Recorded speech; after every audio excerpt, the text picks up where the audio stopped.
สบายดีบ่น้อบ่ได้พ่อหน้ากันตั้งโดน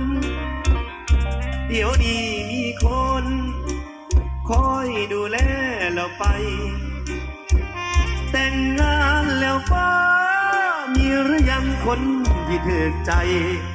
สู้มือดีอยู่กิน